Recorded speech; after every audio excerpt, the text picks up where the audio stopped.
The one good thing that they have explained is counterlocking. They said in counterlocking was to mitigate issues they've seen regarding kill stealing and trading early TLP experience before content becomes more instance-based as the expansions unlock. So they're literally trying to fix a problem that only exists in the first few expansions, and who knows if it's even going to make it that long. So the lock is applied to the first player of the NPC's hate list, whether they attack it or the NPC attacks them, and it can be removed. It says a short time after it leaves combat. It means if it starts to walk away, say maybe you feign death, it's still locked for a certain period, and then someone that's already on the aggro list can like go hit it again. So once the mob is locked, basically owned by whatever group or raid that person is a part of. And then you can also unlock it by targeting the NPC and typing /yell, and this will allow anyone to attack the NPC. The NPC cannot be locked again after that until it leaves combat. It basically turns into a DPS race at that point. Since it's not made to nerf power leveling, what we're going to see is a bunch of macroquesters or a macro mate on Macroquest that is literally going to target the 100 mobs on the pole individually and just keep yelling. If you're anywhere near the power levels, you're just going to get a flood of yells.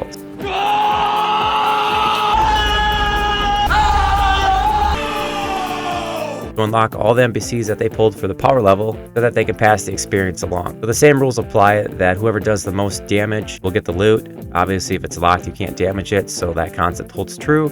And if you do unlock it, then it's a DPS race. And then if a player dies while pulling an NPC and no longer has anybody on its hate list, it leaves combat, and then it will unlock a short time after, whether it is at spawn point or not, so you don't actually have to wait for the mob to walk all the way back and reset. It just will unlock at some point on its way back, and then it can be locked by anyone even before it reaches that point. And once the NPC is locked, the name will show as green if you're able to attack it and gray if you aren't. And then there will be exceptions because some NPCs will be excluded from the encounter locking, probably for raids and other things. And they are going to plan on testing encounter locking before it goes live on the test server, which could be happening right now. Some of you do enjoy some of the features that they did change, but the major things, raidable loot, random loot, and some of the other fun stuff, they have not been listening. Keep at it. Maybe if the entire forums or maybe all the videos being published are just talking about how they should make a server that's more like Mischief, since they skipped it the last round. I don't think they should skip it this round, because by the time that Mischief hits live, if they don't merge it, it will probably become more popular than the actual live servers. A lot of people will probably come to Mischief that are playing on live when it reaches that point, because the rule set is just that much better. Thanks for watching, and that's just a quick update.